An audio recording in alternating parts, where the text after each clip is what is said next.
कहानी की शुरुआत राजस्थान के चूरू जिले के ददरेवा राज्य से होती है। वहां के राजा जेवर सिंह की दो रानियां थीं, बाछल और काचल, जो बहनें थीं। गुरु गोरखनाथ के आशीर्वाद से रानी बाछल को गोगाजी जैसा वीर पुत्र प्राप्त हुआ, जो साक्षात देव स्वरूप थे। वहीं रानी काचल के दो बेटे हुए, अर्जन और सर्जन। बचपन से ही अर्जन और सर्जन गोगाजी से जलते थे।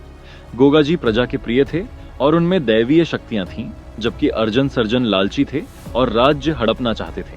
जब अर्जन और सर्जन को लगा कि वे गोगाजी को सीधे युद्ध में नहीं हरा सकते, तो उन्होंने गद्दारी का रास्ता चुना। उस समय भारत पर विदेशी आक्रमणकारी महमूद गजनवी हमले कर रहा था। अर्जन और सर्जन ने गजनवी के पास जाकर संधि कर ली। उन्होंने गजनवी को उकसाया, अगर आप गोगाजी की गायों को चुरा लेंगे तो वह धर्म का पक्का राजपूत युद्ध के लिए जरूर बाहर आएगा। हम आपकी मदद करेंगे। योजना के अनुसार गजनवी की सेना ने ददरेवा पर हमला किया और हजारों गायों को घेर कर ले जाने लगे। उस समय गोगाजी अपनी पत्नी रानी केल्मदे के साथ थे। जैसे ही उन्हें पता चला कि गायों पर संकट है, उन्होंने तुरंत अपना युद्ध का बाना पहना। कहा जाता है कि गोगाजी का नीला घोड़ा भी हवा से बातें करता था। गोगाजी अपने 47 पुत्रों और 60 भतीजों के साथ रणभूमि की ओर निकल पड़े। ददरेवा से कुछ दूर ढूंगी डाबर खुड्डी के जंगलों में दोनों सेनाएं आमने सामने हुईं। यह युद्ध साधारण नहीं था। एक तरफ गजनवी की विशाल सेना और अर्जन सर्जन थे, दूसरी तरफ गोगाजी और उनके मुट्ठी भर वीर साथी थे।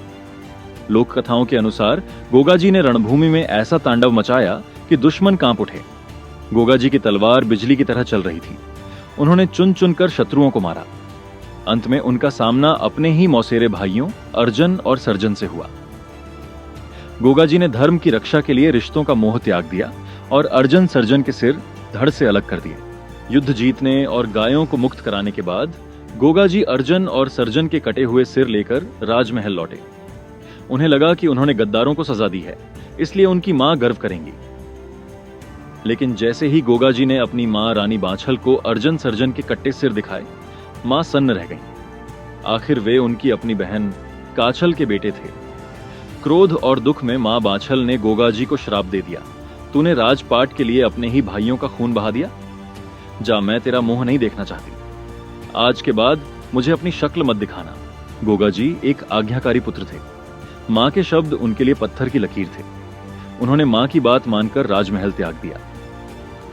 वे हनुमानगढ़ जिले के एक स्थान, जो आज गोगामेडी कहलाता है, पर गए।